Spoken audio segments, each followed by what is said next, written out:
ॐ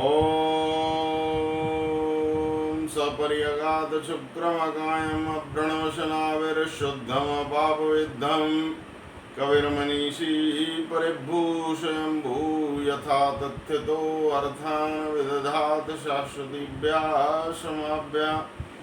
ओम शांति शांति शांति ही। ओम नमस्ते जी। वैदिक संस्कृति चैनल पर आप सभी का स्वागत है। पिछले दिनों हम आर्य समाज के नियमों के विषय में विचार कर रहे थे, तो दूसरे नियम में ईश्वर के 22 गुणों के बारे में जाना था।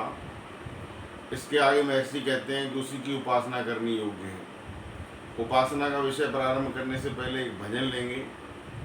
ये भजन महर्षि दयानंद के शिष्य अमीचंद जी मेहता का लिखा हुआ है, जिनका प्रारंभिक जीवन काफ़ी बिगड़ा हुआ था। बाद में उन्होंने महर्षि के संपर्क में आकर के उपासना मार्ग को अपनाया और फिर उन्होंने जो उनका अनुभव हुआ वो इस भजन में लिखा है। वो लिखते हैं, तुम्हारी कृपा से जो आनंद पाया वो वाणी से जाए क्यों कर बताया। तुम्हारी कृपा से जो आनंद पाया वो वाणी से जाए क्यों कर बताया। नहीं है यह वो रस जिसे रस न चाखे, नहीं रूप इसका कभी दृष्टि आया।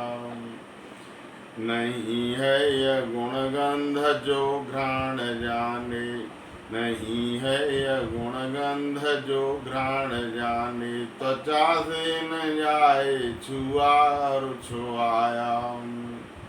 संख्या में आना संभव है इसका, दिशा काल में भी रहे ना समाया।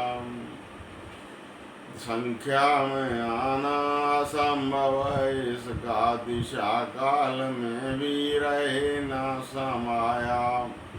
आत्मोन्नति में तुम्हारी कृपा से मेरी जिंदगी ने अजब पलटा खाया। सच्चिदानंद अनंत स्वरूप मुझे मेरे अनुभव ने निश्चय कराया। कि गूंगे की रसना के सदसमी चंद कैसे बताएं कि क्या रस उड़ाया। गूंगे की रसना के सदसमी चंद कैसे बताएं कि क्या रस उड़ाया। तो आत्मा ने जो परमात्मा का आनंद प्राप्त किया उसको वाणी से नहीं कहा जा सकता, ऐसा वो कहते हैं और हम सब इसको अनुभव भी कर सकते हैं। उपासना, महर्षि दयानंद जहाँ उपासना की बात करते हैं वहाँ स्तुति और प्रार्थना की भी बात करते हैं। स्तुति का अर्थ होता है गुणगान करना। जब हम किसी के विषय में जानते हैं, उसके बारे में जानेंगे, तभी तो श्रद्धा उत्पन्न होगी। तो इसलिए महर्षि ने आर्य समाज के पहले 2 नियमों में पहले तो ईश्वर के बारे में, ईश्वर के गुणों के विषय में बताया है। उनको जानने के पश्चात हमारी श्रद्धा उत्पन्न होती है और श्रद्धा के पश्चात फिर उस दिशा में जो, जैसे हमको उपासना मार्ग में सफलता प्राप्त करनी है तो उसके लिए प्रार्थना करना। प्रार्थना का अर्थ महर्षि कहते हैं कि जिस दिशा में आप सफल होना चाहते हो उसके लिए पूर्ण पुरुषार्थ करने के पश्चात जब हम ईश्वर से कुछ सहायता मांगते हैं वो प्रार्थना कहती है। तो पूर्ण पुरुषार्थ यदि मैंने उपासना के क्षेत्र में किया और फिर ईश्वर की सहायता के द्वारा हम आगे बढ़े तो फिर हमारी प्रार्थना भी सफल होगी और उसके पश्चात हम उपासना कर पाएंगे। तो महर्षि ने आर्य समाज के दूसरे नियम में 22 गुण जो बताए हैं वो एक तरह से ईश्वर की स्तुति है और उसके पश्चात हम उपासना को प्रारंभ करें। प्रारंभ करने से पहले उपासना के विषय में जानना जरूरी है। महर्षि ने उपासना के विषय में अपने ग्रंथों में जगह जगह संकेत किए हैं। ऋग्वेदादि भाष्य में उनका में पूरा एक अध्याय इस पर लिखा है और इसके अलावा वो आर्य उद्देश्य रत्नमाला एक उनकी बहुत अच्छी पुस्तक है। जिस तरह से आर्य समाज के 10 नियम सार्वभौमिक हैं, उसी तरह से उन्होंने 100 परिभाषाएं दी हैं। आर्य उद्देश्य रत्नमाला वो 100 परिभाषाएं क्या 100 रत्न हैं। वो हम सबको वो अच्छी तरह से जानकारी में होने चाहिए। उसमें 26वें नंबर पर उपासना की परिभाषा करते हुए महर्षि कहते हैं कि जिस करके ईश्वर के ही आनंद स्वरूप में आत्मा को मग्न होना होता है, उपासना, उसे उपासना कहते हैं। जिस करके ईश्वर के ही आनंद स्वरूप में आत्मा को मग्न होना होता है, उपासना कहते हैं। अब वो क्या करना होता है, इसको और स्पष्ट करते हुए वो सत्यार्थ प्रकाश के अंतिम समोल्लास में जहाँ उन्होंने स्वमंतव्य प्रकाश लिखा है, वहाँ भी उन्होंने 51 परिभाषाएं दी हैं। उनमें 50वें नंबर पर उपासना को परिभाषित करते हुए महर्षि कहते हैं कि जिस तरह ईश्वर के गुण कर्म स्वभाव पवित्र हैं, वैसे अपने करना, और अपने को ईश्वर के समीप और ईश्वर हमारे समीप ऐसा मानकर और योगाभ्यास के द्वारा साक्षात करना, ईश्वर के सामीप्य को अनुभव करना उपासना कहलाती है। और इसका फल ज्ञान आदि की उन्नति है। इसका फल बताया ज्ञान आदि की उन्नति है। तो यहाँ पर स्पष्ट करते हुए 50वें नंबर पर वो लिखते हैं कि जैसे ईश्वर के गुणकर्म स्वभाव पवित्र हैं, वैसे अपने करना। ईश्वर के गुणकर्म स्वभाव तो पूर्ण पवित्र हैं, तो वैसे अपने गुणकर्म स्वभाव पवित्र करना। इसके लिए वो ऋग्वेद आदि भाष्य में भी संकेत करते हैं कि जब यम नियमों का पालन किया जाता है तो उपासना के क्षेत्र में बीज बोए जाते हैं। यानी अपने जीवन को पवित्र करने का प्रारंभ वहाँ से होता है। अहिंसा, सत्य, अस्तेय, ब्रह्मचर्य, अपरिग्रह, ये 5 नियम हैं।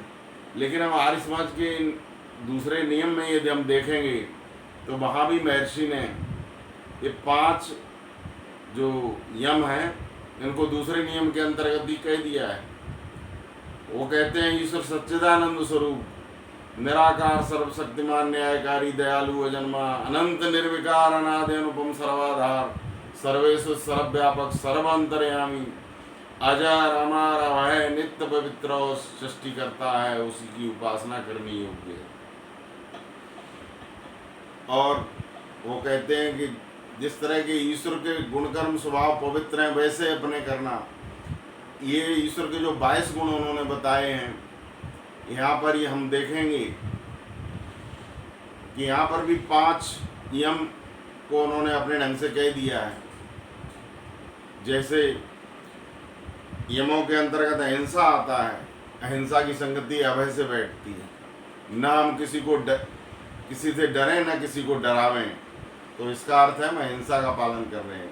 महर्षि ने दूसरे नियम में एक गुण ईश्वर का अभय बताया है, जिसकी संगति अहिंसा से बैठती है।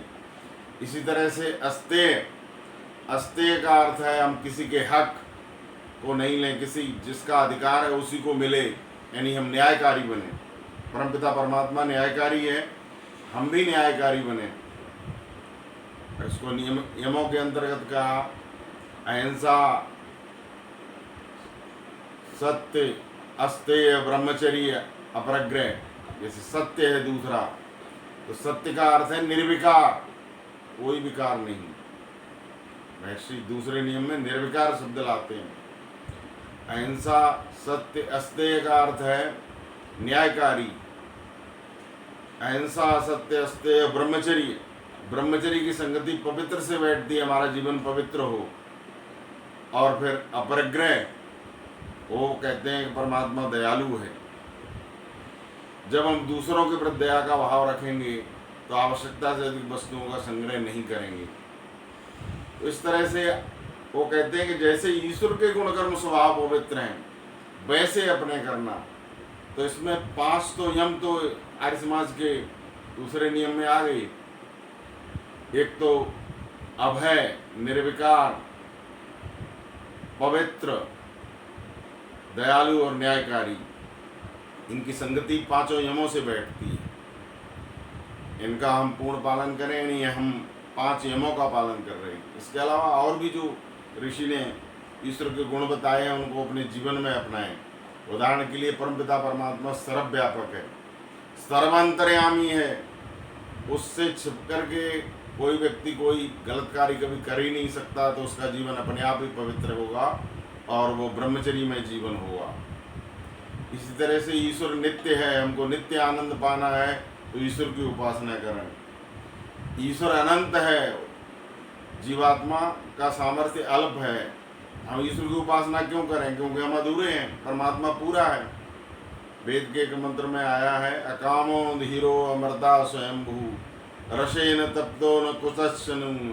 रसेन तप्तो, ईश्वर जो है वो रसों से भरा हुआ है, न कुतश्चनु, किसी प्रकार की कमी नहीं है। और हम सब जीवात्माएं जो हैं वो अधूरे हैं, अल्पज्ञ हैं, अल्प सामर्थ्य वाले हैं।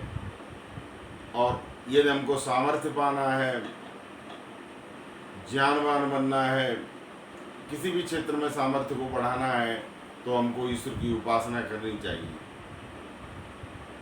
तो उपासना क्या है, इसको महर्षि ने अपने ग्रंथों में जगह जगह स्पष्ट किया है।